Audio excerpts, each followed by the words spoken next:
good morning, Yusek Marcoven. Thank you for joining us.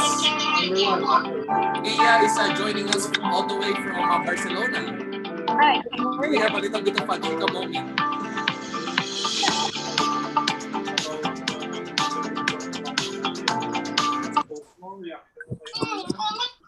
Kay Ana?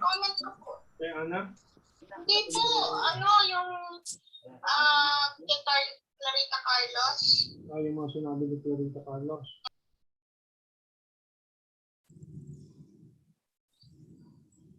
I'm making you co-host. Are you speaking to me? You're not co-host. Yes, I made you co-host. For the media friends, please send a message and we will allow you to record. Everybody, please send your questions also. In the interest of time, please send your questions on the chat box and Pia and I will group them together. Please do indicate who are the experts you would like your questions answered by.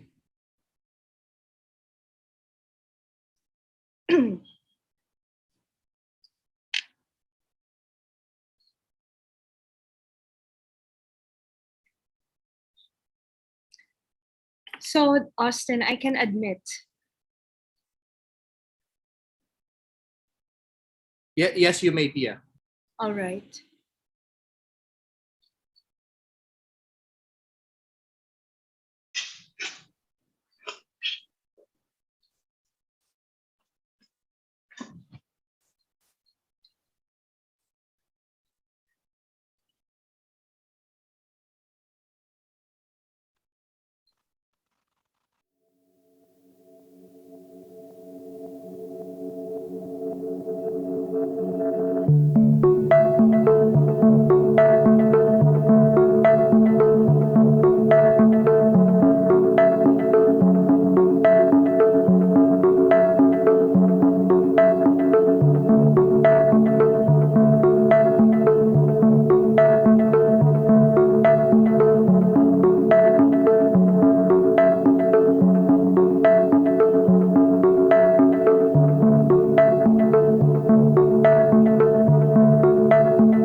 Hello. Good morning, everybody. Good morning, Pia, all the way in Barcelona. Good morning. Hola, buenos días. Muy temprano aquí. I have to brush up on my Spanish. I had too much red wine during a Spanish time in UP. How is it there? It's 4 a.m. there, right? Yes. But yes, you look almost 5, I think. Yeah. Charming as ever. Well, I just got back. You know, in Spain, we don't sleep. That's right. Hi. We will ask you what's your favorite red wine later during the Chica moment. So we have here Yusek Marcoven from the Department of Finance. Thank you for joining us. We have Mr. George Shi, the IDSI President and Economist. We have Professor Ranjit Rai, President of OCTA. And I believe Dr. Guido David, who we have the honor of him joining us. He told us last night that there are some updates that he would be very happy to share as well. So today's media forum, we will prioritize questions from the media. We also have from the government and from the academe all over the Philippines. No, so we have very relevant and urgent topics for discussion today. So we'll get right straight to the conversation today. For the media friends, again, please do send me a message on the chat box if you want record permission, and please do let me know if there's anything else that we need. For the questions, please do send them in the chat box, and we will give 5 minutes opening remarks for each of our experts, and then we'll go right to the questions. Go ahead, Pia. Okay, so let me begin with introducing everyone here today. Shall I begin with George C? Yes, go ahead. George, welcome. Good morning. Hi, good morning, Pia. Good morning, and thank you again for having me. Of course, George is the head of the Integrated Development Studies, or ISDI, and he's a Wharton-trained economist and business community leader. Hi, George. Hi, Pia. Hello, everybody. Yes. Our media friends. Hello. And of course, as mentioned by Austin, we have Professor Ranjit Rai, and he is the OCTA president, or UP professor for political science. Professor Ranjit is here. I think he's in. And of course, we have, as Austin mentioned, Dr. Guido David. Dr. Guido is a top data scientist of OCTA. So we're all looking forward to what he has to say. We watch him almost so very often in the Philippines. I know we see him a lot, Dr. Guido. And we have USEC Mark Joven. Do you say it as Joven or Joven? Because in Spain we say Joven. So USEC Mark Joven. He's a DOF International Finance Group, Harvard-trained law, tax, and revenue generation expert.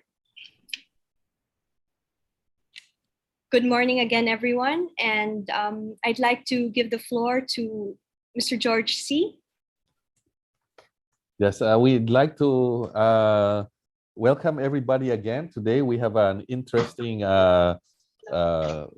analysis into the recent past of what's been happening in terms of our people's concerns and what they should be concerned about, and going forward. This time with very notable experts that everyone knows. OCTA, who is with Ranjit, trying to help the country move from purely theoretical discussions into data-based discussions. And of course, Mr. Mark Joven has been actually the person negotiating with many of our multilateral institutions and loans. So he's the person who knows most about the financials, trained on international finance. And so today we'll be looking a little to what happened recently and what's going to happen in the next few months. Thank you, and welcome everybody. Thank you, Mr. George. I will go straight to Dr. Ranjit Rai, who was also my professor in UP. So we'll go for his presentation. Sir, I have your slides here, so we'll just share screen. Yeah, so good morning to everyone, and thank you, George, for inviting us. And Octa Research is a young company, but where our advocacy is really to use data analytics and of course, popularize the science of statistics as an important source of information for decision making, not just for government, but for even the regular citizens. So our advocacy since the start, since March 2020, was to inform our citizens about the state of COVID-19 in the country, and this will be done by Professor David, no? And I will be providing the recent data on our culled from our surveys conducted over the past year. Our latest survey on the issue of personal and urgent national concerns was done last March. So we wanted to share this as a backdrop to the important discussion, which I hope our USEC and George will articulate later on. So let's, without further ado, let me present our survey data. Okay, yeah. So this survey was conducted March 5 to 10, and we had a sample size of 1,200, which is standard for Okta research. So it is a margin of error of plus minus 3%. So it's a fairly robust, reliable survey. Our surveys have not just been reliable as far as looking at socioeconomic probes, as you all know very well. We also helped provide data on the last elections. And to be brutally frank, no, as far as the survey companies are concerned, we got everything right as far as the president, vice president, all the senators concerned. I think the only one that got it completely right 3 weeks before the actual elections. Why am I emphasizing this? Because surveys are reliable and they're a very useful instrument to get the sentiment of people. As I was telling George yesterday in our meeting, it's important that while our opinions and our theories about the world are important, we must get basic information from the people, and surveys do that very well. Okay, whether it's from us, SWS, or Pulse, no. And this was undertaken among the adult population, 18 and above. Okay, and as you can see, it's a non-commissioned. This is part of our non-commissioned survey. Although the general survey that was utilized, part of it was commissioned, no. But this particular section is non-commissioned. Yeah, thank you. And the next slide, please. So when you ask regular Filipinos, no, adult Filipinos, what are their most urgent personal concerns? And we looked at the top 3, but I want to highlight more than the top 3, no, because I want it to be a backdrop to our discussion today. You'll find out that staying healthy is on top, no, with 64% of adult Filipinos saying that this is their most urgent personal concern, which is to be expected in an era of pandemic, no. Number 2 is to have a secure and well-paying job or source of income. That's 56%. And when you talk about to stay healthy and avoid illnesses, one thing that struck us was the very high number in Visayas. And in this particular area in our surveys, we also noted high opinions, no, very high, very large opinions about or significant opinions about the economy, no, and the impact of COVID-19, no. So you'll see that as we go through the presentation. That to have a secure and well-paying job is number 2. To finish schooling, no, of their children. Yeah, hello. Yeah. To finish schooling or to be able to provide schooling for our children. That's number 3. Yeah, 45%. And this is important to at least be able, no. I'm sorry, that at least to be able to have enough food to eat every day, no. That's 44%. And again, you'll see very high numbers in Visayas. Okay. Next slide. Now, urgent national concerns. The question here focuses on what government should do, no? What's the top 3 things government should be focusing on? Okay, this is based on our March 5 to 10 survey. And very clear here, no? Controlling the increase in prices of basic goods and services, that's 52%.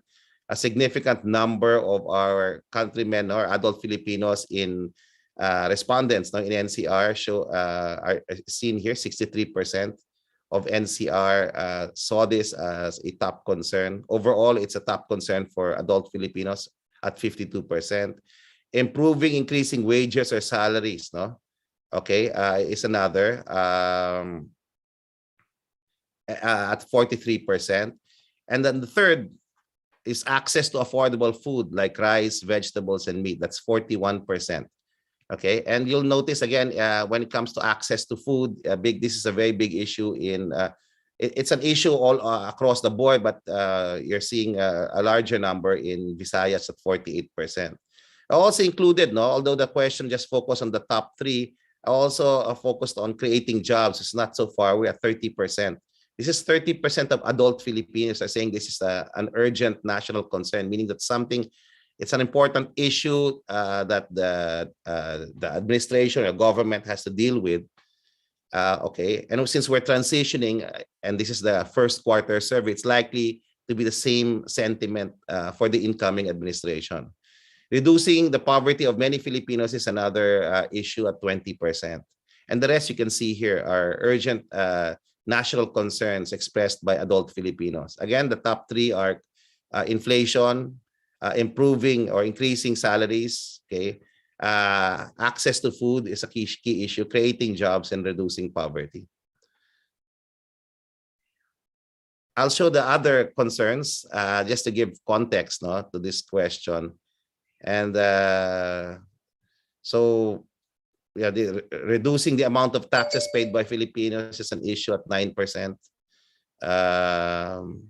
Changing the constitution is not an issue. So these issues about federalism, parliamentary, they don't have any support, no? Okay.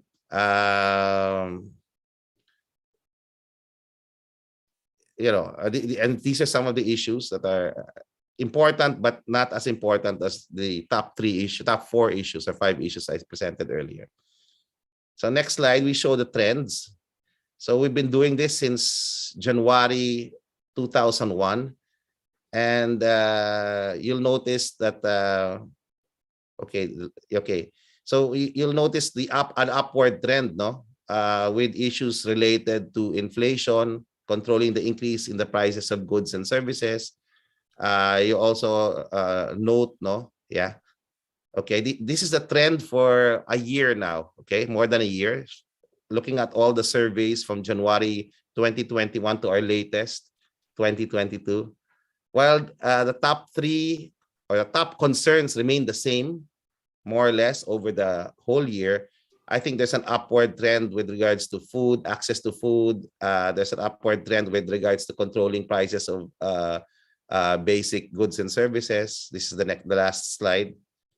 So you'll notice, okay.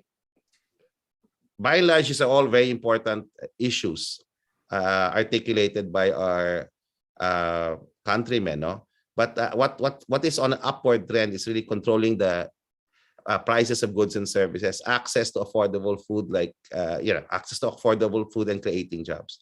So we're seeing an uptrend in these particular areas, and these are the urgent national concerns of adult Filipinos that need to be addressed by the incoming administration. Thank you. Thank you, Professor Ranjit Rai of Okta. And actually, that's one thing I learned from you. I remember during the political science lectures that we all not only look at the current data or the current situation, but the trend is also equally important. No? And we're also going to look at the regional dimension later with Yusek Marcoven. No? Dr. Guido David has just joined us. Dr. David, are you there? You have a few updates also on the recent news that there are some increasing cases. Can you give us a little bit of a maybe 2-minute background, and then I will go straight to the economic situation. Sure. Thank you, Austin, and good morning to everyone. Good morning. Yeah, hi, good morning, and also to George C. Good morning. And everyone. So I'd just like to share a quick presentation. So just to give a situationer of what we're seeing, because we're hearing that there's an increase in cases. And I just like to preface this discussion with what we saw in South Africa. Why South Africa? They have roughly similar situation to us, lower vaccination rate, but well, they have had several surges, including the Delta and the Omicron. So they most recently had the BA4 and BA5 surge. And these are the new subvariants that have been detected in the country. So, and we can see that compared to the Omicron, the reproduction number did not increase as high. It was about 4 for the Omicron surge. And during the most recent surge in South Africa, it reached around 2. So this gives us confidence that the current rise in cases will not be as, let's say, as bad as what we saw in January. So in the NCR, this is already what we're seeing. Yes, we're seeing a rise in cases from an average of about less than 100. Actually, it was about 80. And now the 7-day average has increased to 130. And we're seeing that it's now going to be moving past 200. Of course, today and tomorrow, we'll see lower numbers due to the testing. But towards the end of the week, we project that the numbers could be reaching or surpassing 200 in the NCR. This is NCR only. And we can see that the reproduction number is almost at 2 in the NCR. It's about 1.59. But the most recent Omicron surge had a 6 reproduction number. So even though this is more transmissible than the BA2, which spread in January, because of robust immunity or wall of immunity, we still have some level of protection against this new Omicron.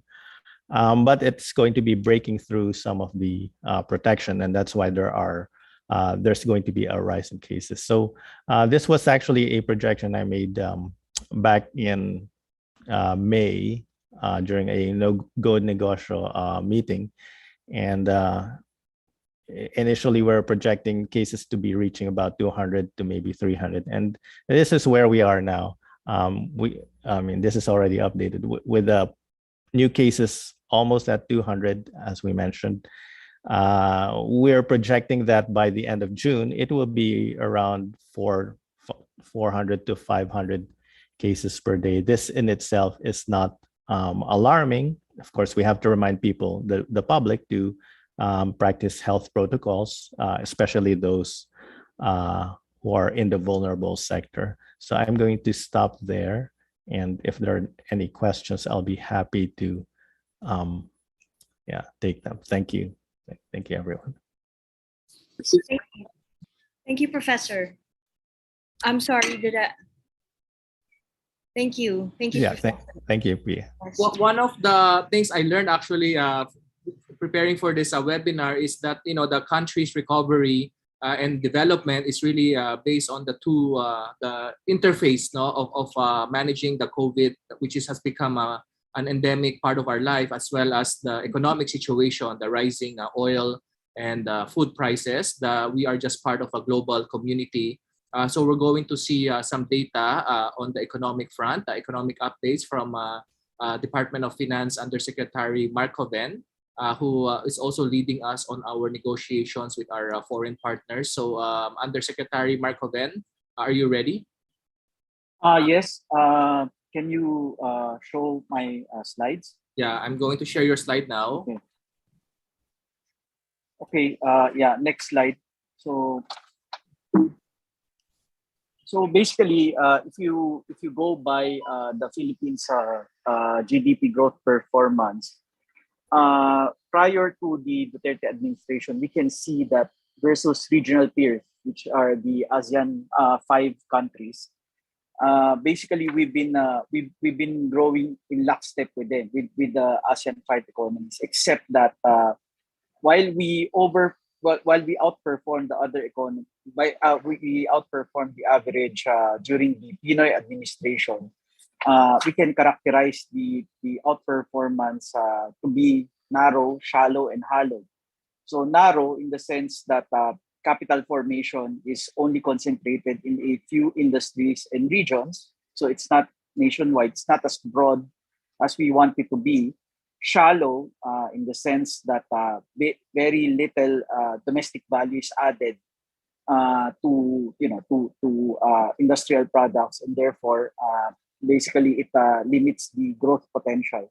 And lastly, hollow, because while the economy is growing, we also see that there's still high unemployment and poverty. So this prompted, next slide please, this prompted the government to basically propose several strategic and structural reforms, including tax reform measures such as TRAIN, series of sin tax reforms and tax amnesty. We've also proposed the enactment of fiscally responsible stimulus bills during the COVID pandemic, and these are Bayanihan 1 and Bayanihan 2. We say fiscally responsible because we it was not our intention to to propose social welfare or social assistance uh, uh, bigger than what will help us tide us by. So in other countries, we saw that basically stimulus laws enacted in other countries were excessive and thereby resulted in inflation post-pandemic. So in our country, we see that inflation is less benign compared to more advanced countries such as the United States. Third, basically, we also proposed the approval of structural reforms and the liberalization of certain industries. So the critical amendments are the amendments to the Retail Trade Liberalization Act, the Foreign Investment Act, and the Public Service Act. So as you know, basically the Public Service Act is a 1930s vintage legislation, which basically has left us in the era of nationalized industries. But by virtue of the recent amendments, we expect more foreign direct investments to come in, especially in certain sectors which were previously treated as public utilities. Next slide. So for the tax reform packages, we see that basically, okay. So basically, this table or this schedule shows us the revenue performance and tax performance of the government during the GMA administration, the Pino administration, and the Duterte administration. So number one point is we see that in terms of revenue effort, the revenue effort of the Philippines in the last 20 years tops at around 16%. So we've reached this in 2019 during the Duterte administration. A close second was during 2006 to 2007. Yusek Joven, na-mute po We kayo. lost you. Yeah, na-mute kayo. Okay. Can you say the Yeah. 20 seconds?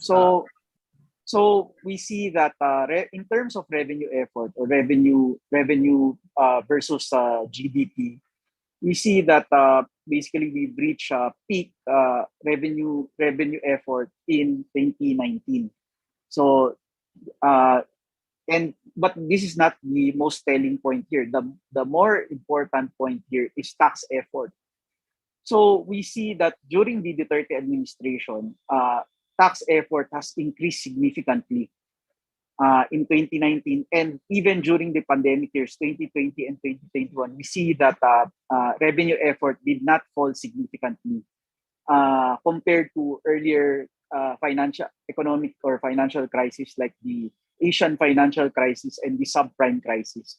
If you look at this table, tax effort usually falls during a crisis, like as can be seen during the AFC, which is basically 97 to 2004, and during the aftermath of the global financial crisis. So after 2008, moving forward until 2010, 2011. So here we can see that there's minimal slippage in terms of tax effort. So we can attribute this to the structural reforms imposed on our tax system. So we've shifted from a predominantly income-based taxation system to a more consumption-based taxation system. This essentially makes it more efficient to collect taxes. This is disregarding all the media or all the media blitz or media hype carried out by our revenue generating agencies, the BIR and BOC. So we can see that essentially it's not a function of a shame campaign by which we improve tax efforts. It's really by way of making the tax system more efficient. So this is what we've done. and we're more or less at this level, 14% tax effort. Next slide. Next slide, please.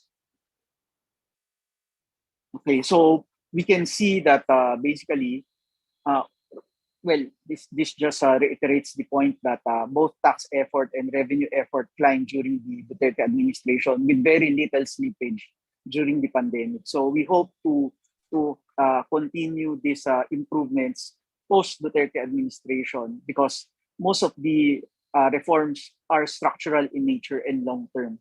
So we don't expect any backpedaling insofar as this is concerned. Next slide, please.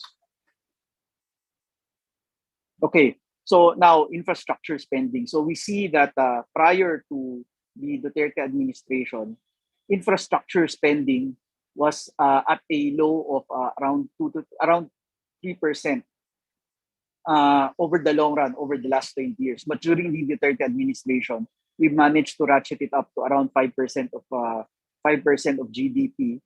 And prior to the pandemic, we can see that basically 2% of this basically 2% of this ratchet up in infrastructure spending is supported by internally generated funds or revenues.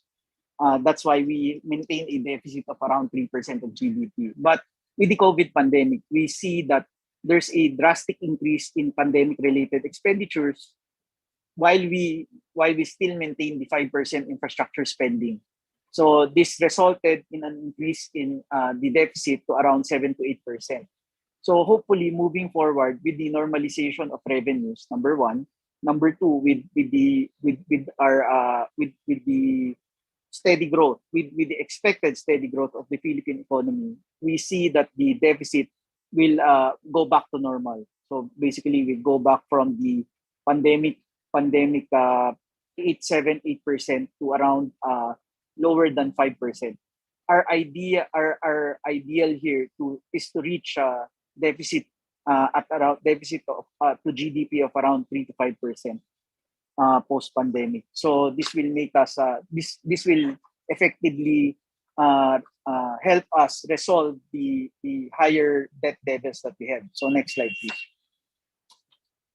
So yeah, so this slide shows us basically nominal debt, total nominal debt, and total and debt to GDP. So we see that there's a drastic increase in debt to GDP by virtue of two things. Number one, in 2020 specifically, we saw that basically there was a significant closure of business caused by a lockdown, and therefore the financing gap or the gap needs to be financed through loans.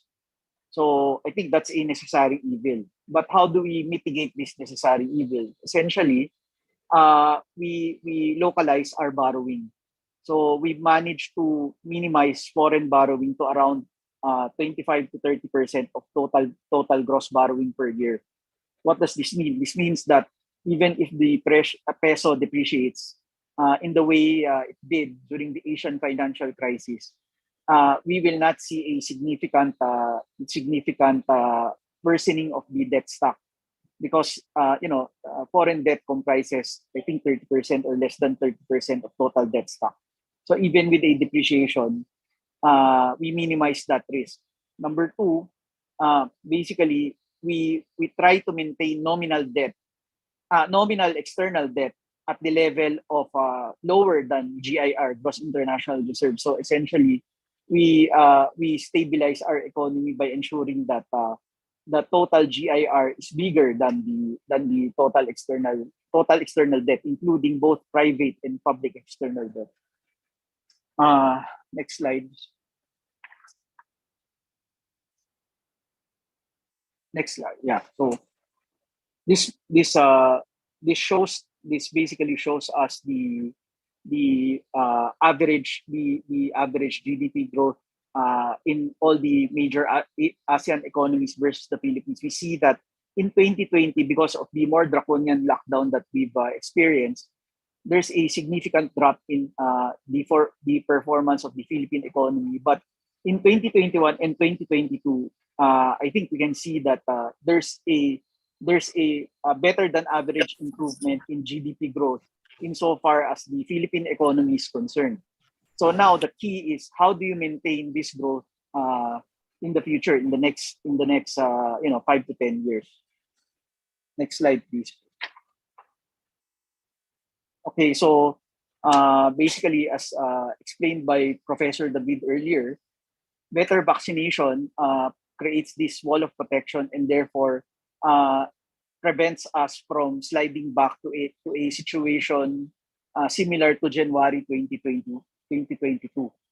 Moving forward, we'd like to maintain, we'd like to maintain this very low level of infection and transmission in order for the economy not to do a start-stop. Gusto natin, we move forward regardless of what the situation is, and we can only do this by virtue of a very broad vaccination program, which we've done. Next slide, please. Other problem is, of course, climate change. So basically, Philippines is one of the 20 most vulnerable countries in the world in terms of climate disasters. Increasingly, more money should be provided to support disaster resilience. Hence, we've shifted financing, or we've secured ESG financing recently, two ESG issuance recently. So number one is a US dollar ROP, which has ESG features, and a samurai ESG issuance. I think it was in March. So in the future, this has several benefits. In the future, we see that there would be more ESG prints because with the increasing benchmark rates, especially for the US dollar, we would need to use this ESG feature essentially to lower our financing costs or borrowing costs. And of course, to bulk up our order book so that we can have either a bigger print or a lower yield. So that's all. Thank you. Thank you, Undersecretary Mark Joven. For our friends, do not be fooled. Yusek looks younger, much younger than his expertise, but he also got law and taxation training in Harvard, as well as one of the young professors in UP Law, as well as Assistant Secretary for Revenue Generations in the Department of Finance. So he knows exactly what he's talking about when he talks about revenue and taxation.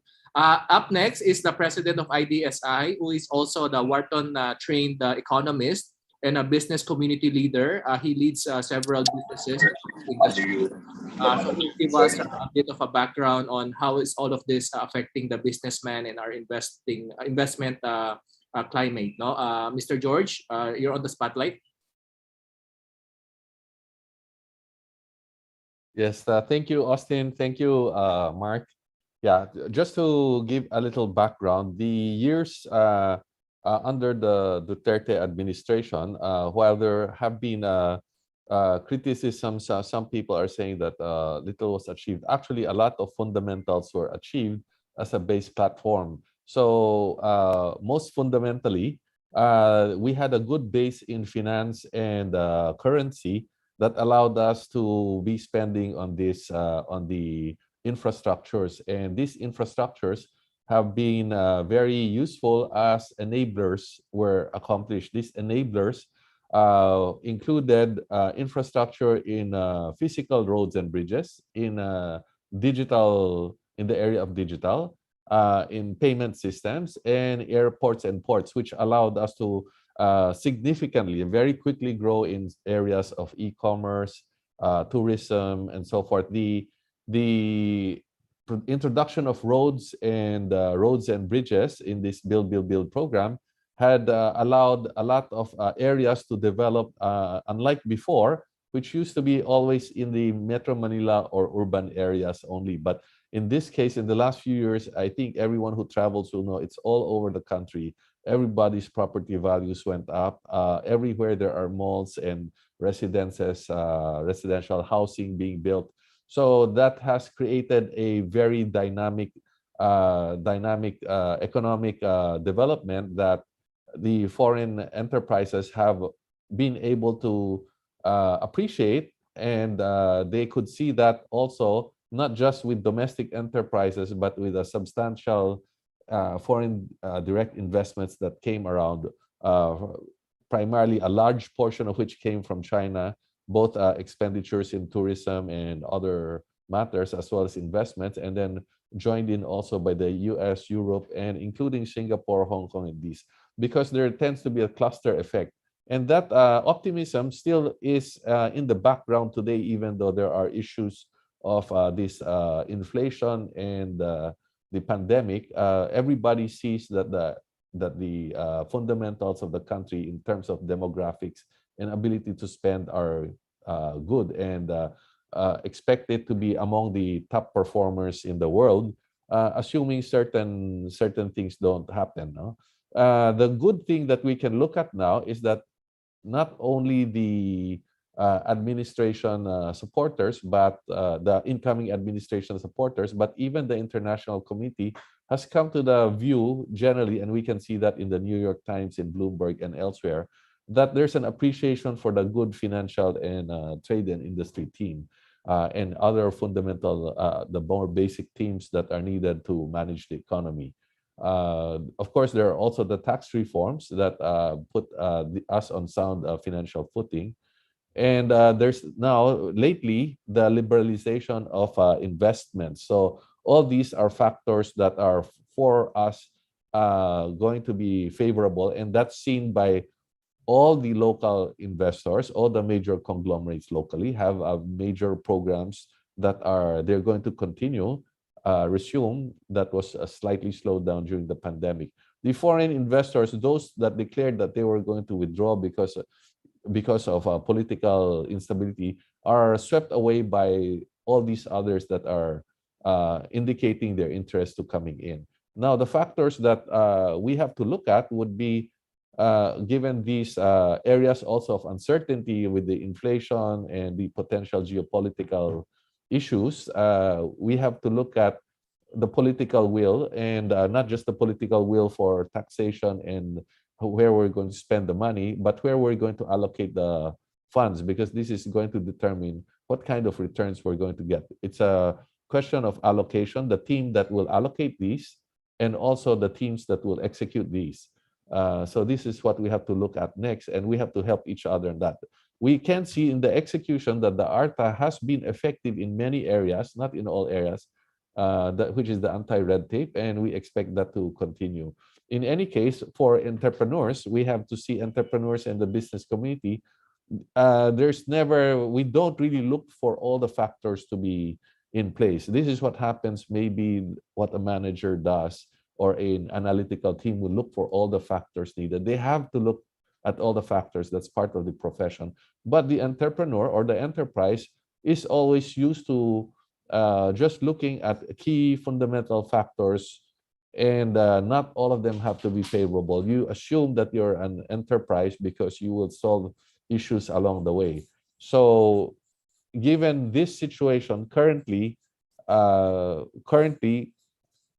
we can say that the great majority of local and even international investors are bullish about the prospects of the Philippines, given also of course, that there are some potential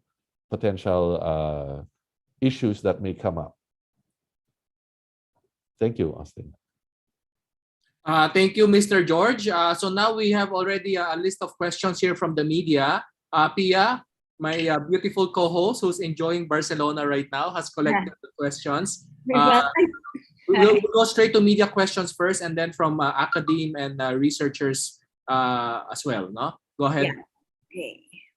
One of the things that people are asking, I think I should direct this first to Octa.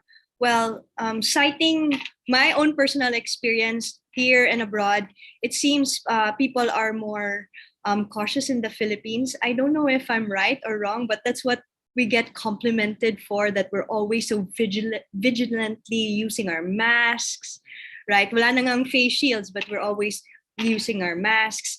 But then we have rising cases, as you mentioned. And what should it be a cause of concern for us? Should we be, putting back our levels of anxiety? How do we move forward from here? Because it's a new normal already. And I think we have to accept that COVID will be here with us for good, maybe, whether we like it or not.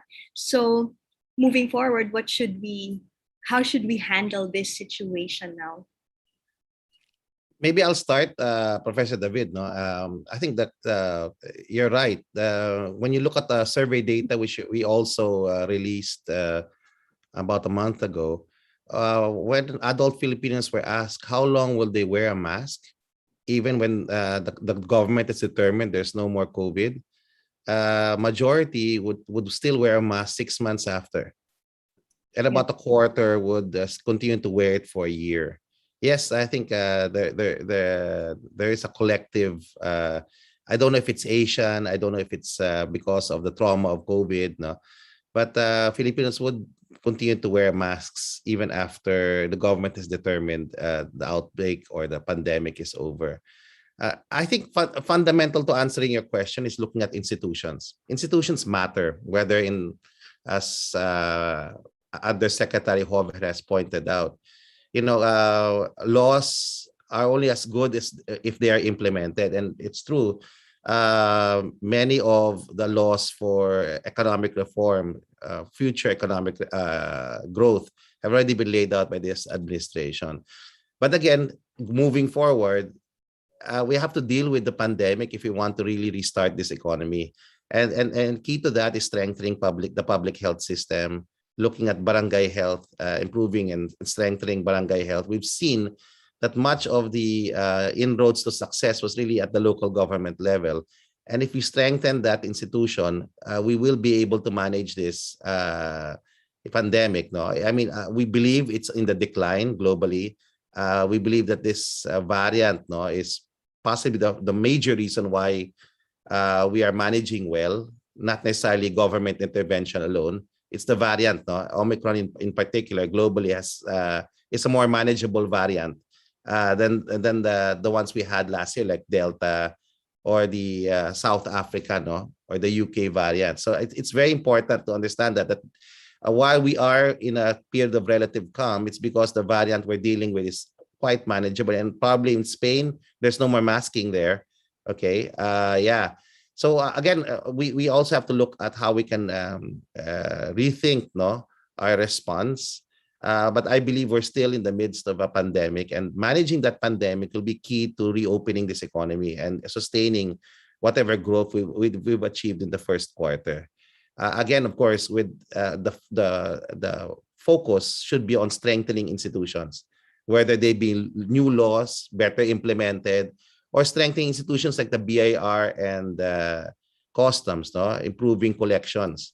So much pat on the back has been given to the outgoing administration, but the fact of the matter is we are worse off than we were in 2016. And I guess it's important to note, yes, COVID is there, but more people now are hungrier and poorer than ever before. And that is the challenge for the next administration, given what they're going to inherit, fiscally, a fiscal situation that's quite challenging. So again, in that situation, it's not just about people getting the right people, it's about strengthening institutions. And that will require more than just the government. It will require a whole of nation approach. We need people to start paying taxes correctly. We need to strengthen the ability to use the justice system, to run after tax evaders and corrupt government officials. We need to keep corruption at bay here. These are the real challenges. We have food insecurity now, and it's true, it's a global problem, but it's also driven by greed, and the reality that cartels and these dysfunctions to the market still exist. And again, these are all hallmarks of a weak state. And that's where when you talk about that, you really have to start confronting the real problem, which is weak institutions. And that will require not just geniuses in government. It will require us confronting the problem head on. And that will require a whole of nation approach, whether it's in COVID or in finance. Thank you. Pia, you're on mute. Prof, do you think it's high time to remove the state of public health emergency at this point? That's one of the questions also from media. Well, as far as Octa is concerned, the consensus is quite clear. We also have health experts embedded in government and amongst us, and I think it's not yet right to take out all these alert level systems. It's not yet time to given where we are and what the science is telling us. And what science is telling us, the data is telling us, it's rising all over the world. No, even in places like Spain, the UK just this morning, cases are rising. Yes, it's manageable, but right now it's not yet time. It's premature to take out the emergency status that the government has declared, and I think the government is correct at the moment to continue with its current policy. Okay, how about when it comes to boosters? Do you think it's already recommended to have a fourth booster, or is a second? Some people are having fourth boosters. I don't know why, but Yeah. or even a second booster at that. I'll leave that to Professor David, who's also in touch with our medical experts. Yeah. Okay. Yeah, thank you for the question. Of course, this is a question really for the medical experts because there's going to be a consensus for the approval of the second booster shots. Now, ako personally, this just my opinion. I think we should at least grant second boosters to those 50 and above. This is what they're doing in other countries. If they're a bit hesitant to grant it to the entire population, but we should also try to accelerate or improve our booster uptake for the general population, because first booster uptake is, I think it's only just around 20% of the general population. So it's still quite low. We have a lot of supply of vaccines that we would want to use before they expire, and just giving the first booster shots would help us use the vaccine supplies. Okay. I guess this would be, thank you, Dr. Guido, but this is also another question for, I think you should address it to Dr. Ranjit. How do you address the concentration of growth in a few sectors? This concentration was seen by our voters as failures of post-EDSA and thus opted for BBM presidency. How do you see this being addressed? I think the answer should be shared with Yusek Hoven, because his first slide first slide is the analytical framework. That is the most important thing that he showed there. In my view, hollow, shallow, and narrow. That will require institutional reform. And he already outlined that maybe the most significant achievement of this government, in my view, because there's still more poverty, inequality, and hunger now, and maybe the department should emphasize this more instead of the PR I'm getting from reading the newspaper. I think it's important for us to understand that this Department of Finance has been instrumental in pushing institutional reform more than any other administration, in my view, over the last decade. The kinds of reform they were able to do in this administration is significant, because they could not have been done. They were never done in the last 20, 30 years. And in the case of the Public Service Act, for close to a century. Alam mo yun? So we have to focus on that more than anything, because when you look at our surveys, people are dissatisfied. People are yearning for some sort of solution to the everyday urgent needs that they have expressed. And these urgent needs have been stable for one whole year. And they've been growing in certain areas. The trend has been going up in certain areas. Significant trend increases in inflation. It's hurting our people. And I'm very sure that things can be done. My own sense, and I'm sharing this I want to get the sense of Yusek Hoven, is that from our side in the academe, a lot of us feel that yes, we have to have fiscal consolidation, but it should hurt the companies as well as the regular common tao. We shouldn't give a tax break to the rich. Yeah. We should try to find a way to recalibrate the implementation of certain laws, not to backtrack, not to backtrack, but to look at how we can reschedule the implementation of certain things so it doesn't hurt the common tao more than, let's say, the regular billionaire, who, by the way, became a billionaire, more of a billionaire during the pandemic because a lot of the investments, kaya nga, narrow, shallow, and hollow. So wag lang sana nakafocus sa mga tao, regular na tao like me, a public school teacher. I feel the fiscal consolidation will hurt me more than the regular billionaire.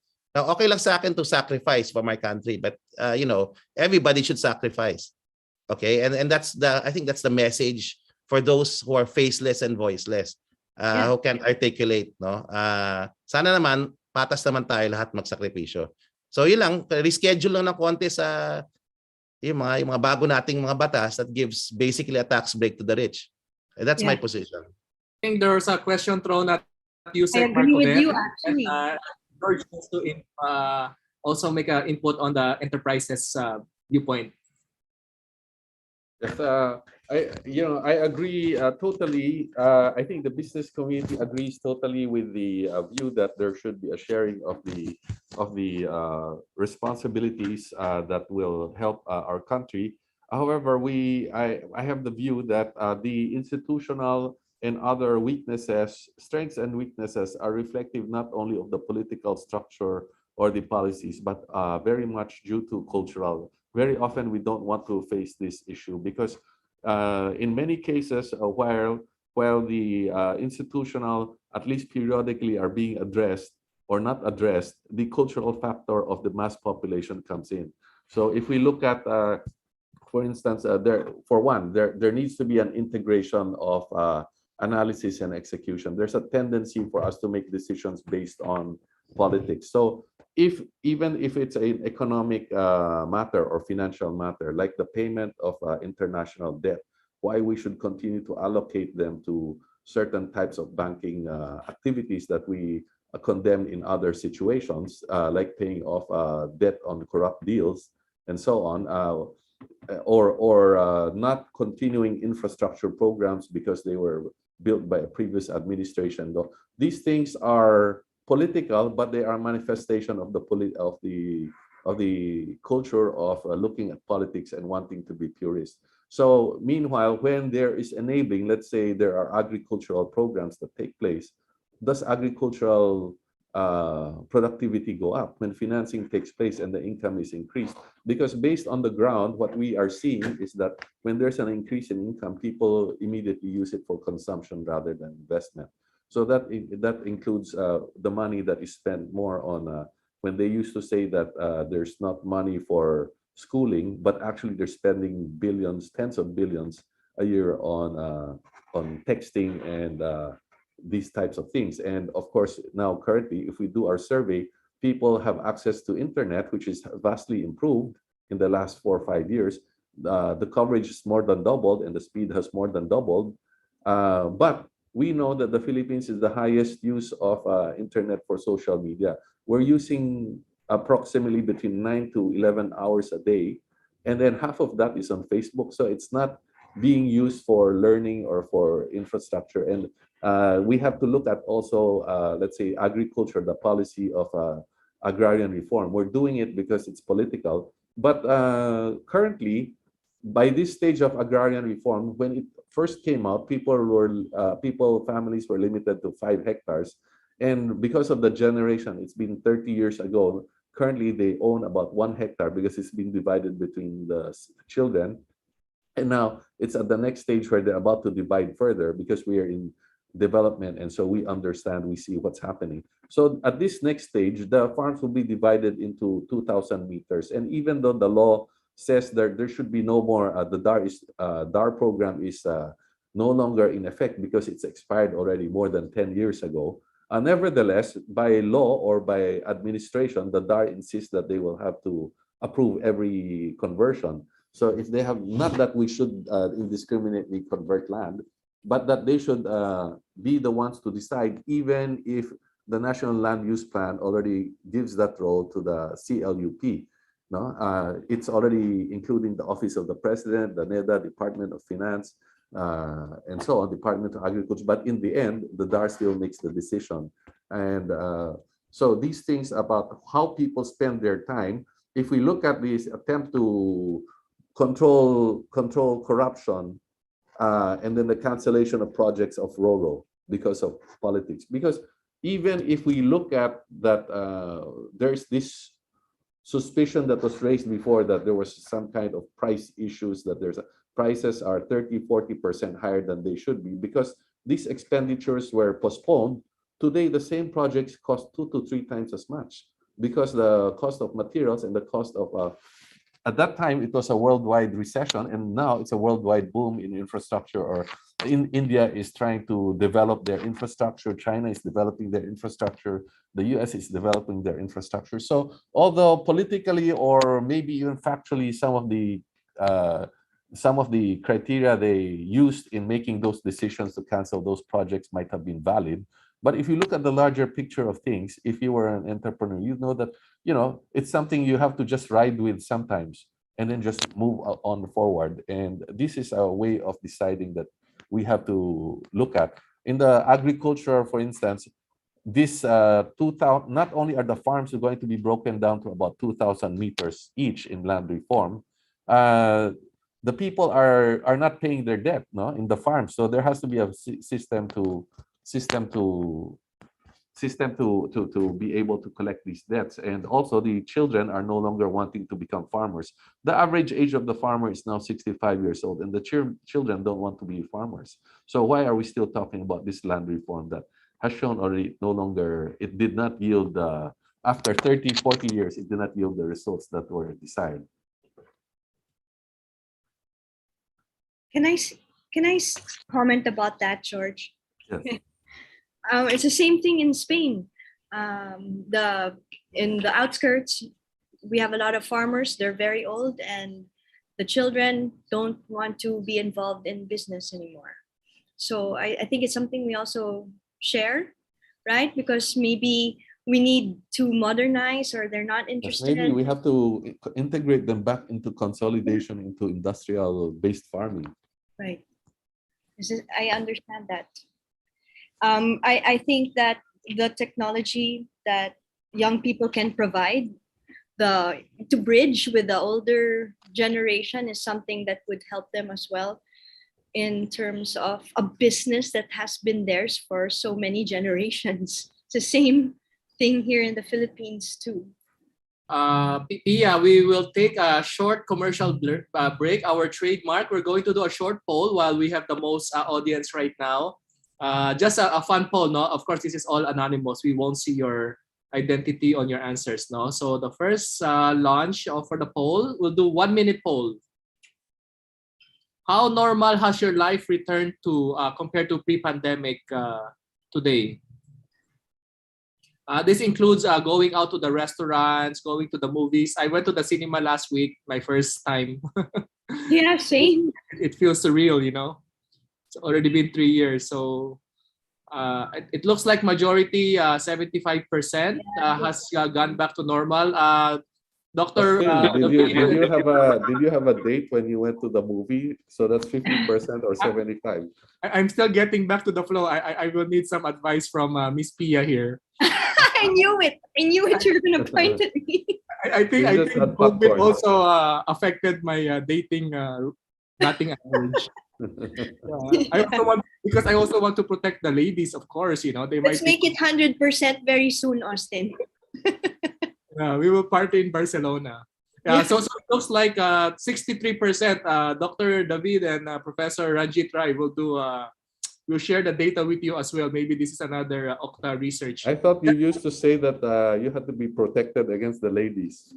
That's right. Yes, yeah. I have to change the script, Sir George. Now he's protecting he told me to say that. Yeah. So it looks like, so we have pretty much everybody here. We have 75% share the results. We have 75% say, meaning most people, 75%, 63% are saying 75, their life is back to normal at 75%. 28% of our audience said that their life is back 50%, and only 3% said they're back 100%. Looks like 6% are still at 25%. So they're still being careful. Okay. All right. Yeah, stop sharing. That's interesting. Okay, so for another interesting poll is for the booster. Have you gotten your first booster or your third shot? Yes. Again, we won't see your answer. No, this is totally anonymous, just for fun. Okay, so there's still yeah, so it's quite so maybe for Professor Ranjit Rai and Dr. David, how is this? It looks like 87% have gotten their third shot or their booster shot, and 13%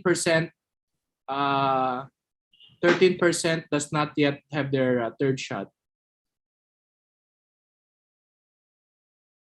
It mirrors the national average, more or less. Okay, Yeah. 85% to 50%. No, I'm sorry. No, this is a very good crowd. This doesn't mirror the national average. A lot of people have still not yet taken their first booster shot, so this is the problem. Yeah. In Okta, we are encouraging people to take at least one booster shot. And the scientists in our group are saying that the impact is really significant, especially after waning immunity. And building on what USEC has earlier stated, we want to sustain the reopening of the economy. And one way to do that is to ensure that infections are low, or at the very least, mortality is low. And or if we may sickness have is your video, I think your video is turned off. If we may have it. I'm sorry. Yeah. So this is where I think government has to up its game, which is to encourage people to get at least one booster shot. And again, looking at how things are, it's an outgoing administration.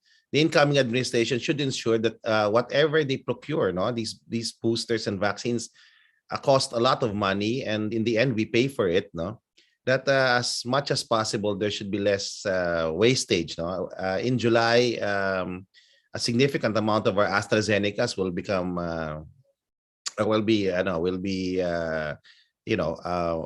expire.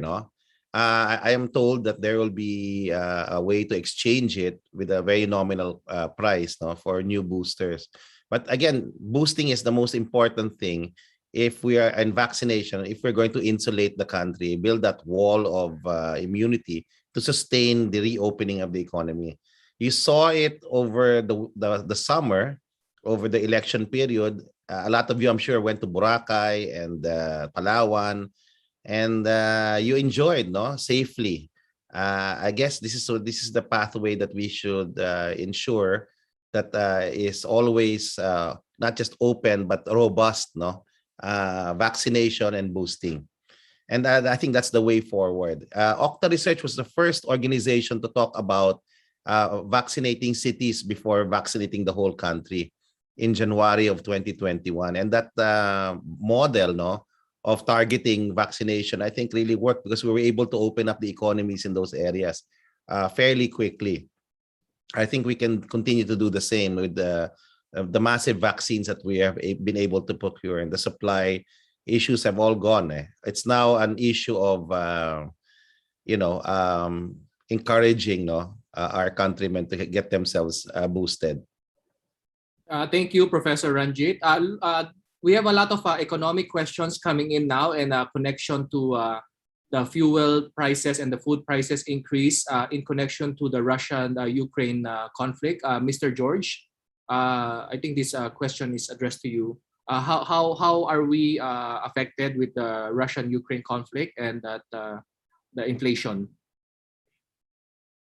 Well, the Russian-Ukraine conflict, of course, does not affect us directly in any manner, but the indirect effects are very, very extensive. No?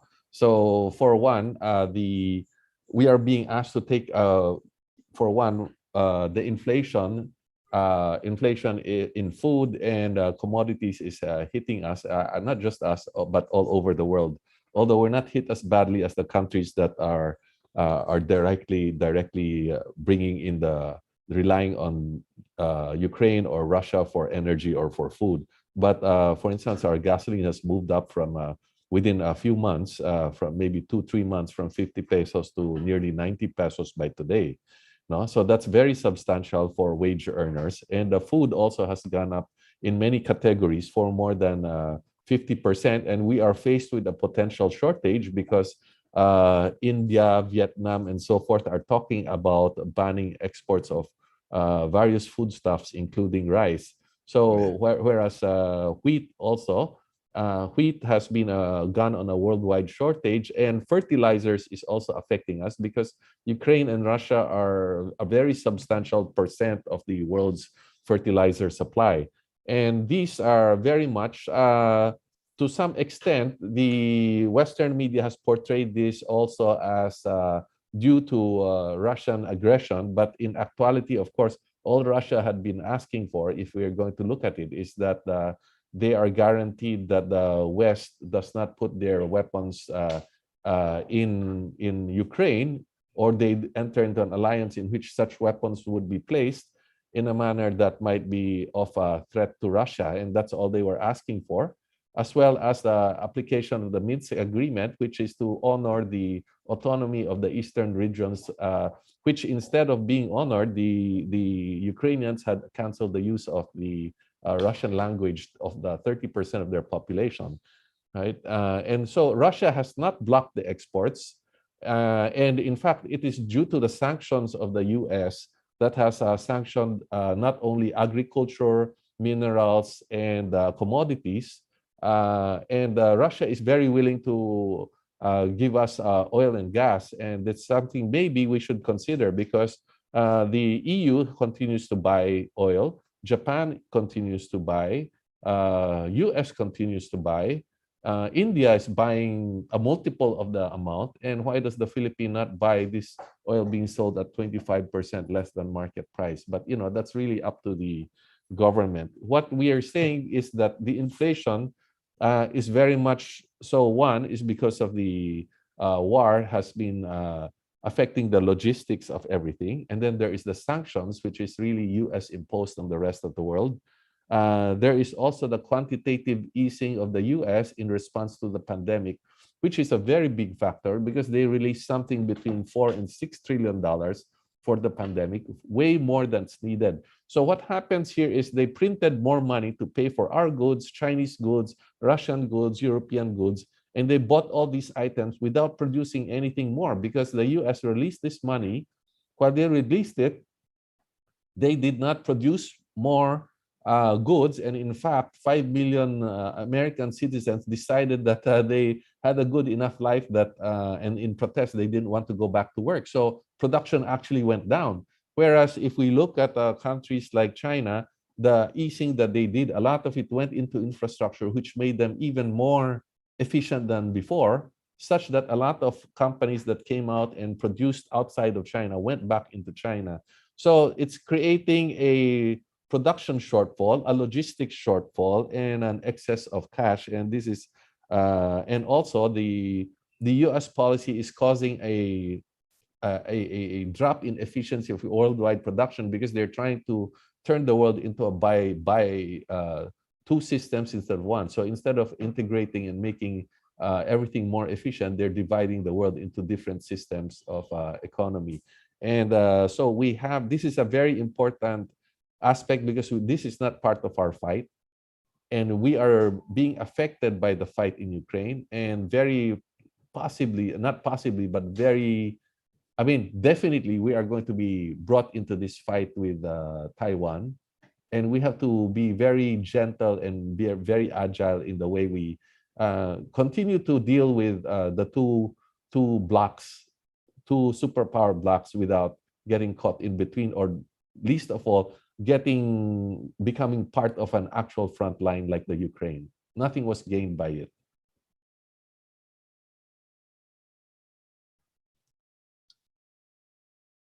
Thank you, Mr. George, for that global analysis.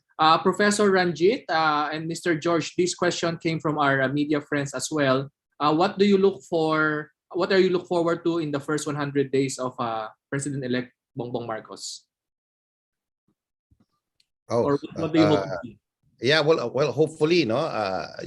The key challenge for the next administration is economic recovery. So it's economic recovery, economic recovery, economic. It's not build, it's that. How are we going to restart the economy? And so a plan has to be put in place. Hopefully, as I stated, a plan that has equity, no, as far as sharing the burden of generating revenues. I'm hoping that he will continue many of the programs already started and initiated by the last administration, the last Congress. We're looking at a clearer set of interventions now for the poor. So social safety nets, I think, are the key things for me in the first 100 days. Is he going to increase? Advance all these programs that were started in the Duterte administration, which were very populist, but also very examples of a social redistribution, no? Or will he cut it down? No, those are the things, no? Or will he, for example, expand CCT, improve its implementation? How is he going to implement, no? Because there's going to be a new bayanihan or bangon bayan law, no, or BBM thing, no, or some sort of stimulus package. That's the first. I think that's priority. So the stimulus package, how is it going to look like? How is it going to be funded, and who are going to be the primary beneficiaries, no, of this stimulus package? My own focus as a social scientist is that I think the economy will grow. I share the bullishness of George, no? And as we manage COVID, the economy will restart. But in the end, we will still be left with the inequities that we still had before the pandemic started. And those inequities, given the political capital that this president has. Professor Ranjit, Sir, na-mute you're on Sir, mute. kayo. Please repeat your last 30 seconds. Yeah. Given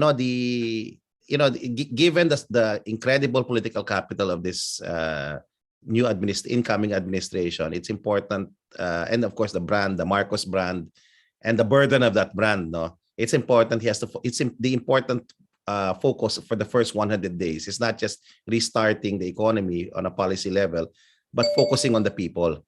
His first 100 days has to focus on redistributing support and aid to the people who are all suffering at the moment and continue to suffer, no, because of the pandemic. So, the stimulus package is important. The expansion of CCT is important. The expansion of other social development programs is important. So that's what I expect in the first 100 days. Mr. George, first 100 days of President-elect Bongbong Marcos. The first 100 days, I think they've succeeded pretty well on the first step of conveying a potential management that people have confidence in. So that has been acknowledged by international publications and institutions in the selection of people. Next, of course, is the confidence in terms of the fundamentals of business, in terms of how they deal for contracts and investments, and to attract these, because these are needed to increase our employment and opportunities. Very important also, of course, is the relationships that they will build, especially between the US and China, because any kind of instability here would make it almost impossible for new external investors to consider, because any kind of return you make, if you are in a problem in terms of the geopolitics here, people have seen what happened to Ukraine and other countries that ended up in direct conflict. That would scare off everybody.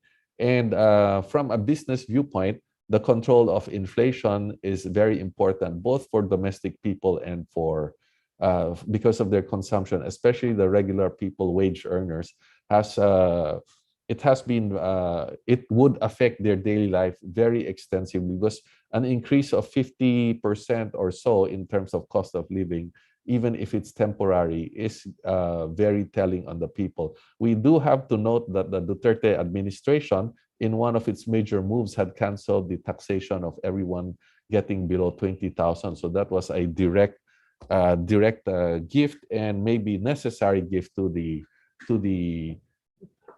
common tao. But we have to note also that not only was this, they canceled all the tax payments by these people earning below 20,000, but actually, in fact, increased tax collections very substantially, as was presented by Mark Hoven. And not only with the ordinary enterprises, collected record taxes from the major taipans, but now they have this policy of lowering the tax rates, because this is putting us in competition with other ASEAN countries. So I think this we have a good team. We have to project in the next couple of months how the dealing with international investors and local enterprises will be. Our demographics are good. The policies, the first implementations of policy should show a balance between helping the people and still incentivizing investments. And very important in building to the future, if the people see the policies are very future oriented, for instance, that we should be moving towards industrial revolution number 4. Education is so important. And if we look at the service business, we have been moving from the traditional manufacturing. Maybe some people are saying we're past the area where we can be effective in manufacturing, maybe in old manufacturing styles, but maybe in the new manufacturing we will be able to do it. But we are definitely should be educating our people to use the digital economy. It will bypass many of the weaknesses we have in the old structures. Thank you for that, Professor Ranjit Rai and Mr. George C. We have Dr. Guido back in the room. Just reminder to everybody, we will priority the questions from the media.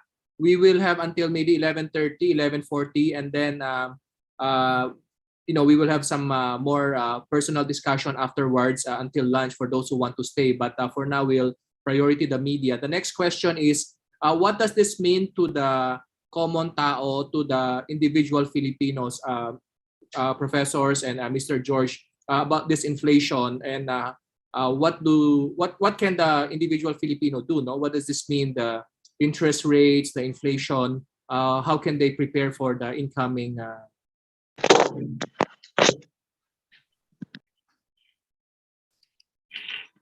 We heard that in other countries the inflation is even higher. US is 8.6%, UK is 9%, and even higher in some other countries. Brazil.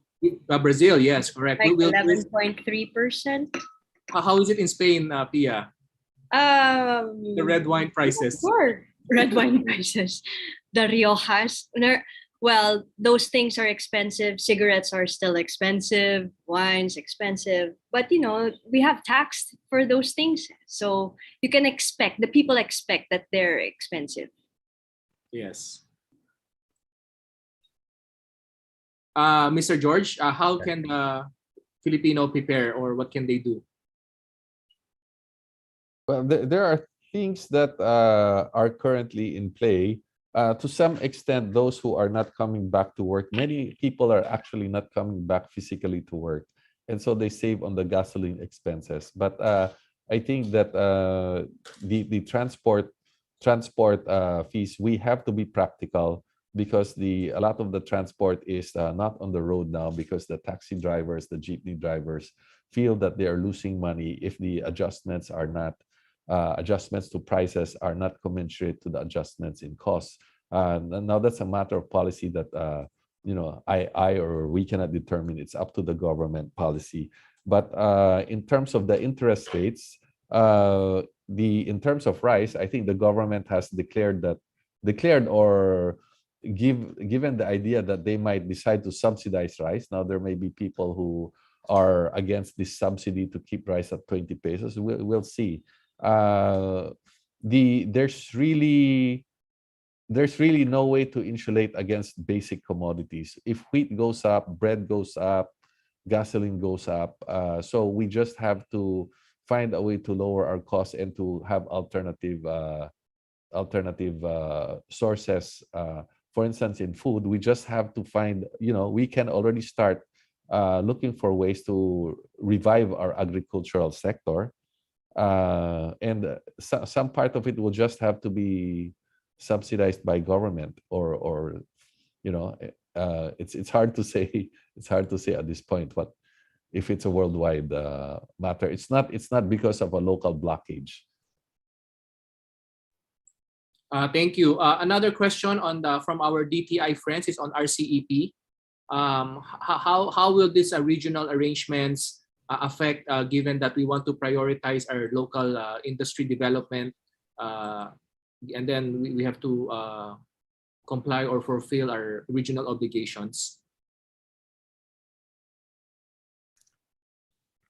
The RCEP is the biggest trade deal in the world, and yes, it makes sense, and many countries did it because the Philippines has fluctuated from one model to another. So during a certain period of time, the Philippines had been very protectionist, and then during the time of FDR, it had been excessively opening up the economy.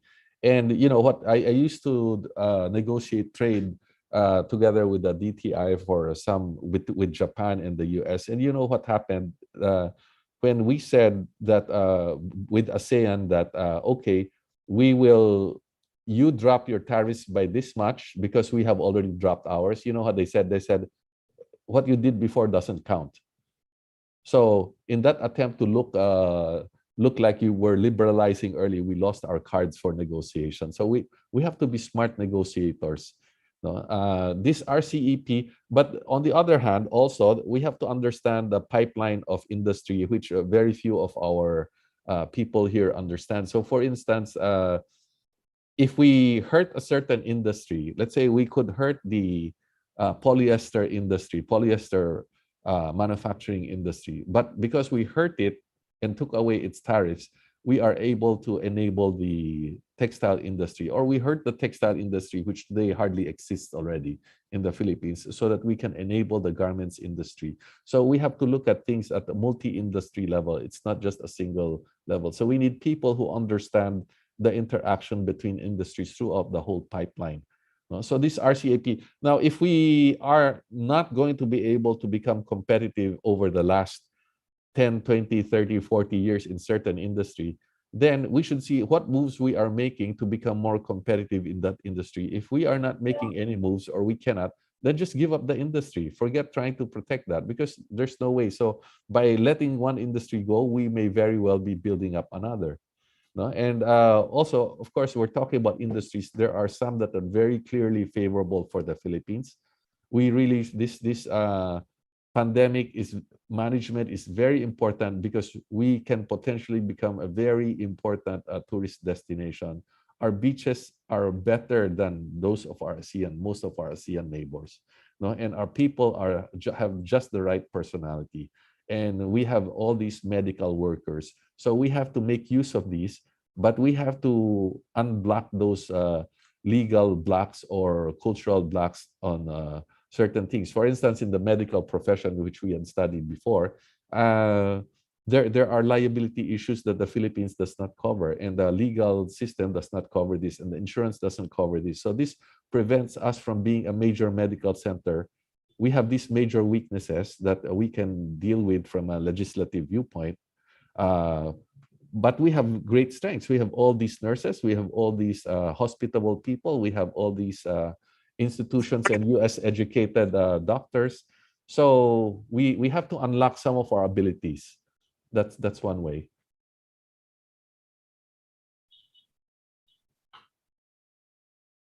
Yeah. Thank you I'd like for to that. add. I'd like to add to what Sir George was saying. I'm a big believer in RCEP, but again, as Sir George noted, we have to really study the implications. There's dogma in a big believer in market and trade, but at the same time, we also have to look at how it's going to impact, for example, agriculture, and it's a complex, multi there's so many markets and businesses that are going to be affected by this. Government has to be prepared to provide support, no, for industries, especially in my view, our farmers and fisher folk. Not protection, but support, no. If we are going to go full force with RCEP, these are the real decisions, no, that a new administration has to look into, especially this kind of administration where the farmers and fisher folk voted for this particular president, and he has to provide some sort of relief, as we move forward. And that I agree with Sir George. We have to study the impact and see how government can provide, while at the same time staying competitive now as far as the global big picture is concerned. Might I add that unlike other trade deals, this one is not only big. China will give and has given so much leeway that even countries that are opposed to it politically, including Japan and Korea, have found it not viable for them not to join. So despite this, so they're talking about timeframes for adjustment, say 30 years, which is not like the 5 or 10 years that other trade agreements. So if we don't think we can adjust in that period, then there's a question of if we will ever be able to adjust. So for instance, I think that unless we are going to accept that we are going to go back to industrial scale farming and cut up, we're talking about dealing with co-ops and consolidating lands from different owners. People have to know on the ground, it's very difficult to deal with all these families and heirs for 5,000 meters, for 1 hectare, for 2 hectares. You will go crazy doing it. And you get to all kinds of legal tangles. So if we're not going to industrialize production, then forget about competing on an agricultural viewpoint. Unless a new technology comes in that we can make small farms viable. Now people are talking hydroponics. Do the people who are pushing hydroponics know how expensive the product of hydroponics is? No? They should check that before they start throwing those things. So we have to study things on the ground. Yeah, so there's a lot of opportunity, but as Ranjit says, we do have to study it carefully because we could shoot ourselves in the foot the way we did. I have to say that we are not against FVR. FVR did a lot of things that were very good for the country: liberalization of foreign exchange, liberalization of banking, bringing in the rails and highways. But also telecoms, George. Yes, telecoms, yes, yeah, liberalizing telecoms. So there's a lot. But there's also a lot of policies that went haywire. We have to get used to be more integrated in our analysis because we tend to analyze things. If I'm Department of Labor, it's just labor. If I'm Department of Agri, it's just agri. No, we have to integrate our policies.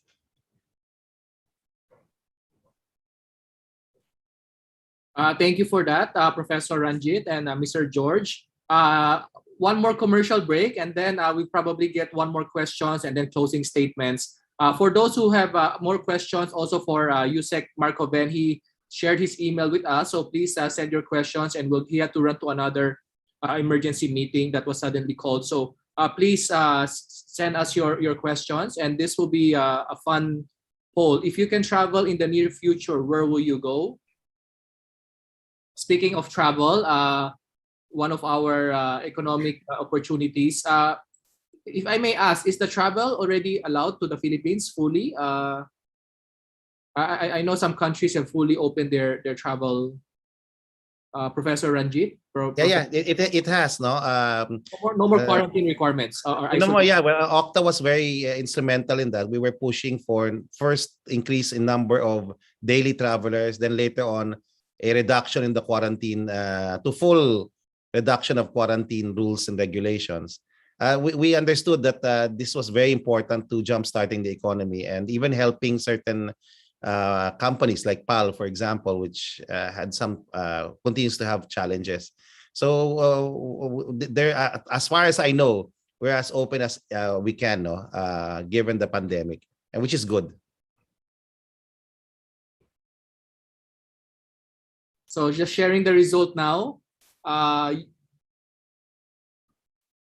We have US at 25%, of our audience. Europe at 10%, ASEAN neighbors at 20%, Japan that recently just opened for tourists, 25%, China 5%, domestic travel at 15%. All right.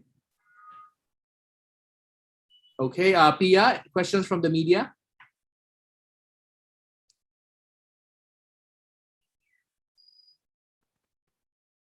Pia, you're on mute. Can you please unmute? Oh, I'm sorry. For Yusek Juven this time.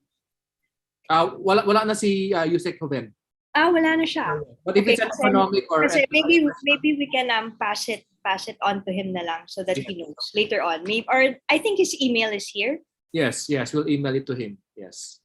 Okay, so other questions from the media. How can we prevent a surge? Do you think that another lockdown could come up? Do we see another lockdown coming our way? Professor David can answer that. Yeah. Yeah, hi. Thank you for the question. We don't foresee a lockdown this time. I mean, even in January when the surge was more massive, we didn't have a lockdown. So the reason for that, of course, is the vaccinations. It has helped us navigate this pandemic. So as far as we're concerned, we don't foresee any. I mean, if the government might decide to move to, alert levels, but that would be the worst case. I mean, as far as the lockdowns are concerned, I think we won't be seeing any more of that ECQ, MECQ types. Thank you, Dr. Vito. Professor Ranjit, I think also people are asking, just putting it together now, Austin, because there are a lot of things that are just coming out. So in terms of rural areas, how many % of samples are rural? Like in my own experience also, I think there are more people in those areas that don't actually even believe in our vaccines. So okay, yeah, that's a great question. Something like 5% of the population is unwilling to get themselves vaccinated. That's quite low. Okay, and of that, more than a quarter are from the rural areas. In fact, you can almost see a majority are not educated. A lot of them are in the rural areas. And there's actually a percentage, something like 3 or 4%, who believe that vaccines are not necessary. I'm sorry, 9% of that 5% total are anti-vaxxers. No? And these come from different, they're not just from the rural areas, they're also from the middle class and the rich. So there's a percentage, but it's very nominal. And you'll be surprised, something like 70% of Filipinos are willing to get boosted. Yeah. But hardly anyone goes to the center to get boosted. So it's also a conundrum for us. They're willing to get boosted at least once. They understand, a majority understand the importance of the boosters, but they're not going to the health centers. And I think part of the reason is because we've opened up. There's a lot of overconfidence.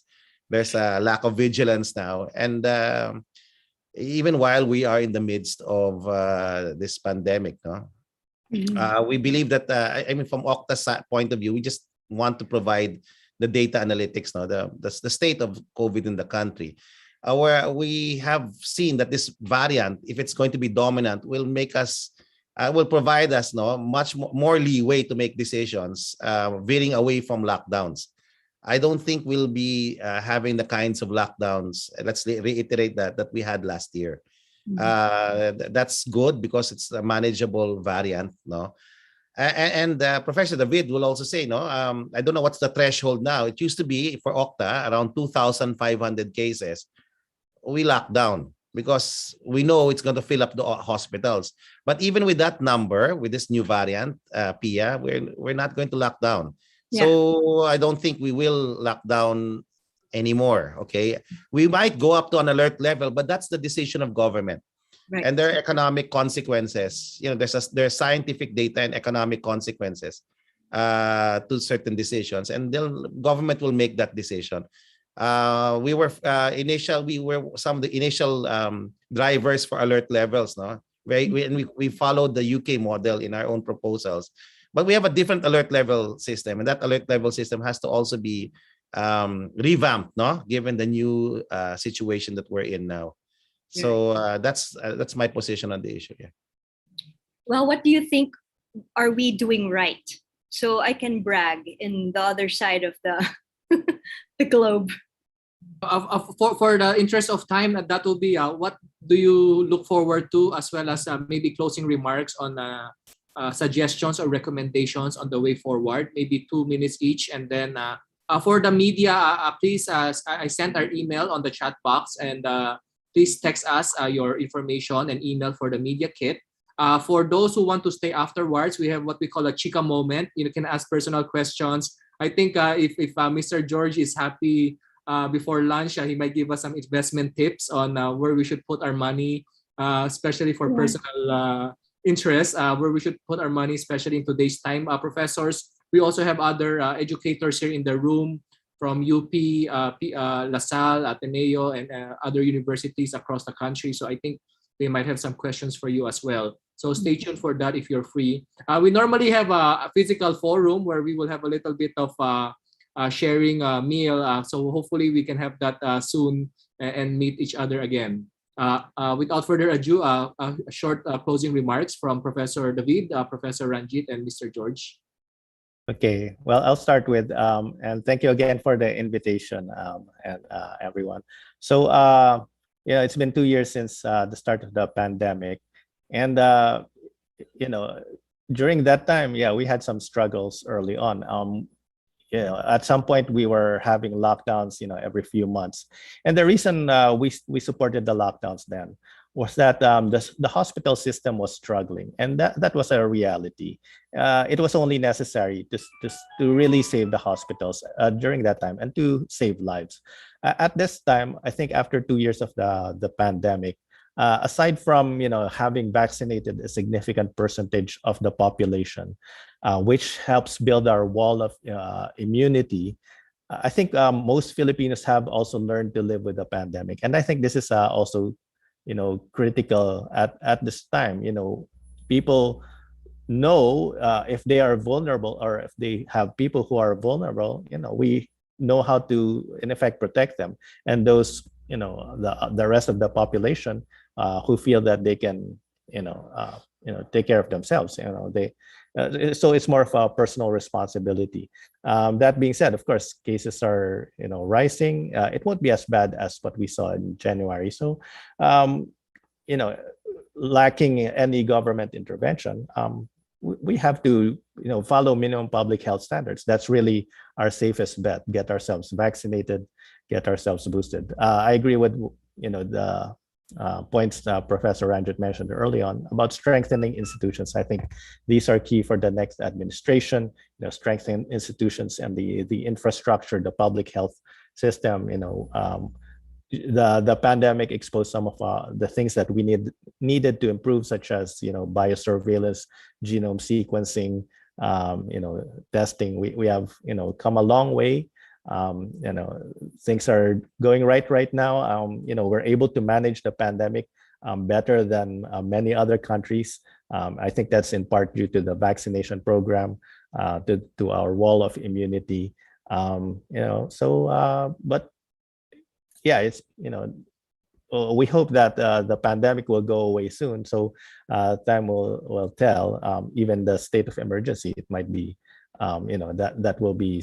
We will see how that plays out. Within this year. So yeah, until then, let's just do our part and be cautious.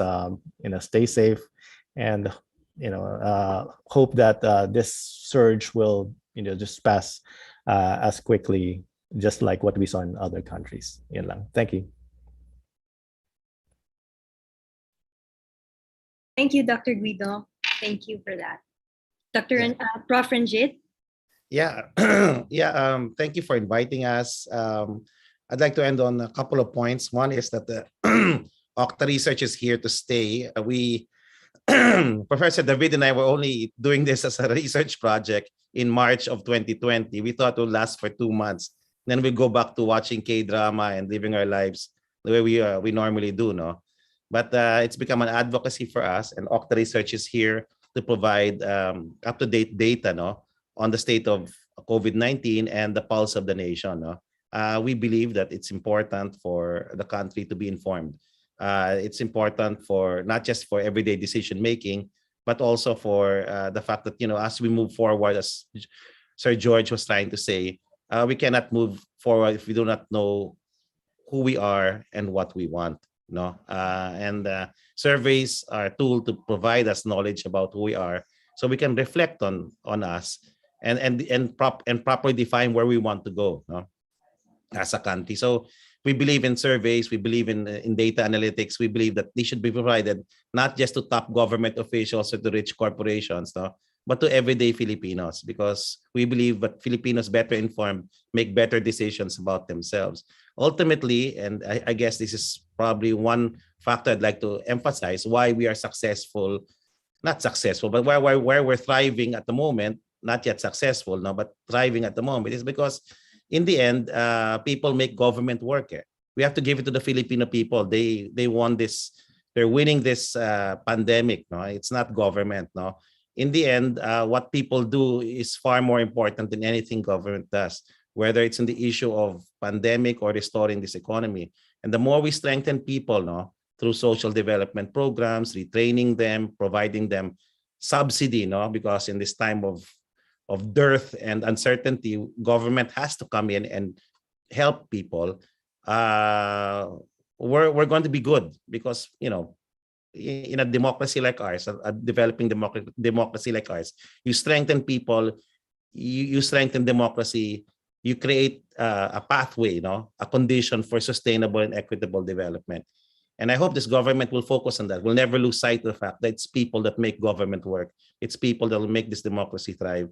And that it's people investing in people and their future that will make sustainable development realized.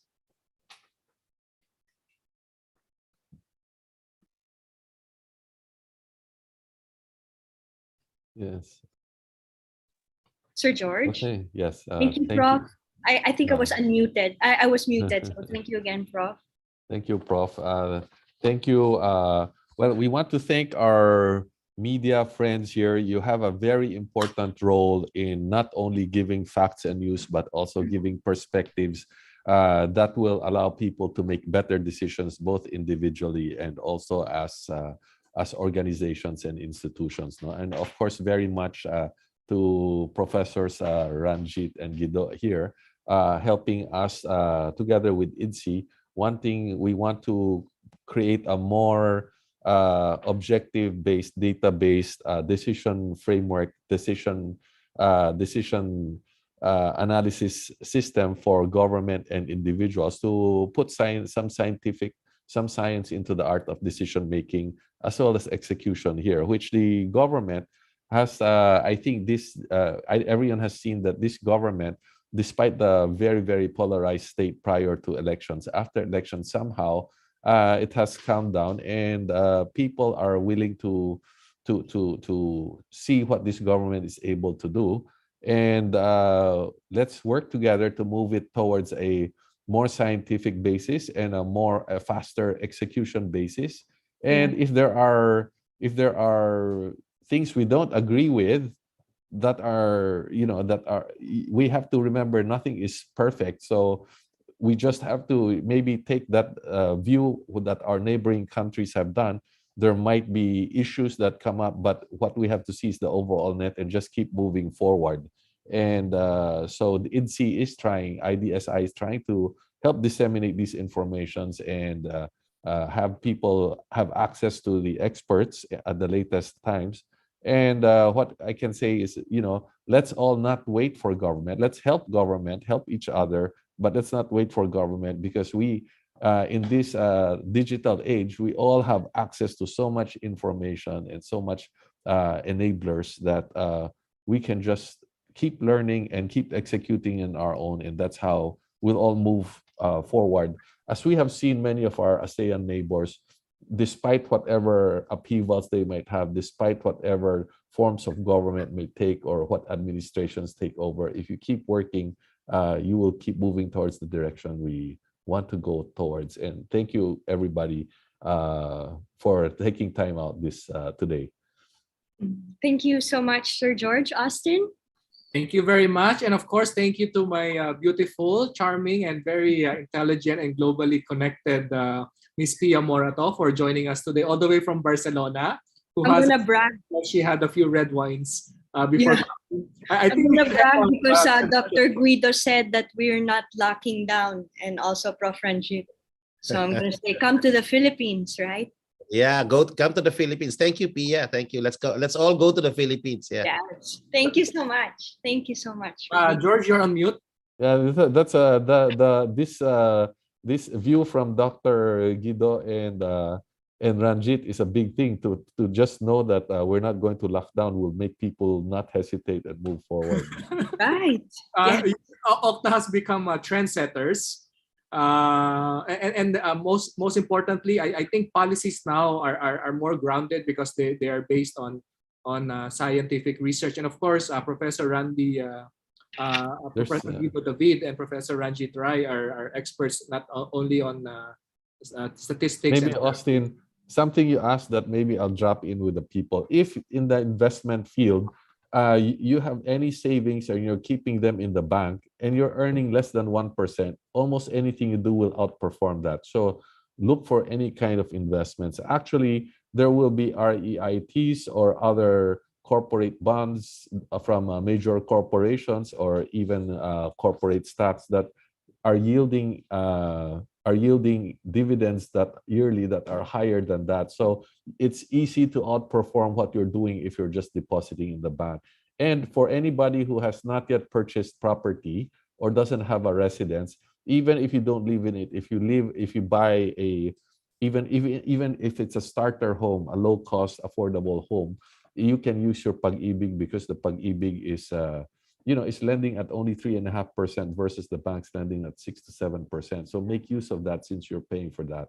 No? And if you buy in the right place, you can also amortize part of it through the rentals that you get.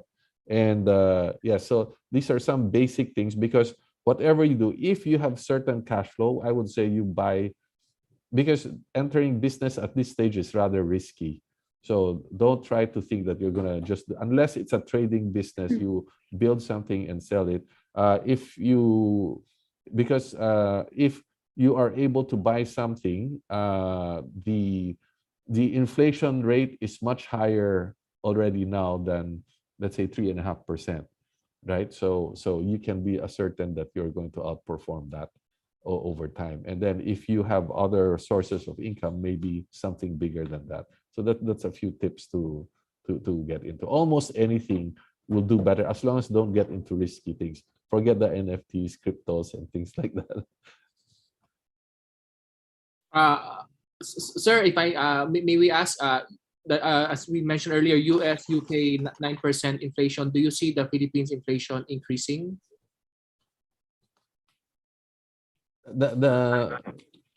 It's the inflation. We're subject to worldwide forces. So if these we're not a major producing country, we're a consuming country. That's what something I think Dr. Ranjit has said. It's hollow and it's shallow. It's true. It's hollow. And so our growth, whereas we are very much looked at as a major investment destination now in the last 10 years, the Philippines has performed about 6.5%, which is at the upper range of the whole world. And they expect to continue to do at 6 to 7% going forward. But we are doing this through consumption. If we don't build a base, then other countries, we are growing, but that income is also flowing to other countries when it could just cycle inside our own country. No? So, but in terms of inflation, unless we make major moves in one way to ride it is to buy property. No, if we're talking about riding it because producing ourselves, then there are a lot of steps, fundamentals. It's kind of hard for us to implement that or recommend that at this stage. It's up to government and individual people to ride on what the government does. For our media friends and our professors and students as well, we were getting free investment advice from one of the most sought after investment mentor as well, Mr. George C., who is not only an Wharton trained economist, but also a respected business community leader.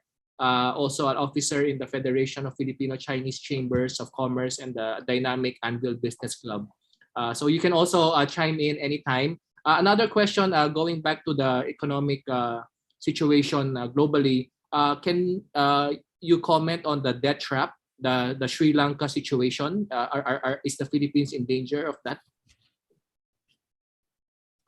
Well, the debt trap that people are referring to, yes, there are projects that failed in different countries, but if we look at the Philippines and most of these countries, they're talking about the debt trap.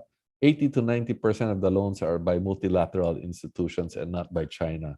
And then the failed projects, it is true, it's up to us, the proponent country, what projects they will put it into. Nobody's forcing you to borrow the money.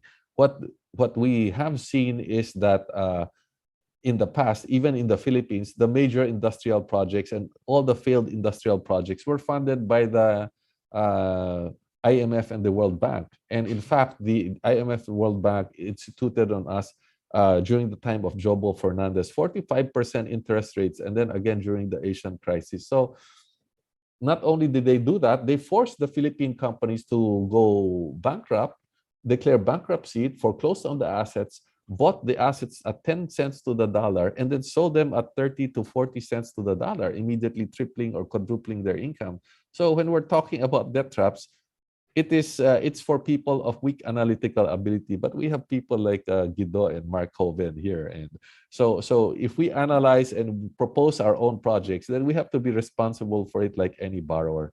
They're just making the money available. And also, if people look at it, the Chinese terms of the financing are quite favorable. Those offered, not every loan is favorable, but on the whole, if you negotiate for it, they are in many cases much more favorable than that of the multilateral institutions. But it's still our responsibility. We can't borrow money and say that the lender is the one at fault.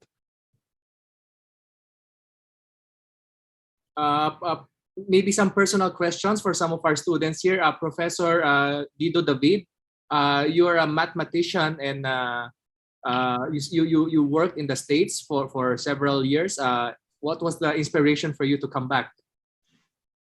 Well, Austin, I mean, some may find it hard to believe, but actually enjoy it in the Philippines. I mean, I just went there for my studies. I was raised, I grew up, well, I'm part of the government initiatives because I was a scholar, in high school and in college. And so, this is my way of sort of giving back to the country that helped me become what I am today. And I feel that the opportunities in the Philippines are actually quite good right now for academics. It was probably different in the past, but more scientists are actually coming back to the Philippines now. So the previous notion of the brain drain that actually has, I won't say that has reversed completely, but I mean, around the time when I was studying, a lot of Filipino scientists or academics were migrating out of the country, but now a lot of them are returning, and we're actually, in UP, we actually don't have many slots available for professors anymore, whereas before we had a lot of vacancies because of the brain drain. But yeah, and this is a good sign, and this is a good sign moving forward for the country if scientists and academics are being retained, not just because of the opportunities, but it will be a cycle. The scientists and researchers, I believe, will be able to help the country grow even further. I mean, maybe we could have, industrial or, scientific or technological progression that the other Asian neighbors have seen over the past years. I mean, maybe we're due for that now already within the near future. Great. And Professor Ranjit Rai, a political science professor who became the VP for academic affairs in the UP system, and then now entrepreneur who's giving back to the country. What inspired that? Of course, you mentioned. I'll clarify some things now. I'm not yet a doctor. I'm finishing my PhD now, and then I'm assistant vice president for the University of the Philippines. Not yet a VP. Hopefully soon, no, or in the future.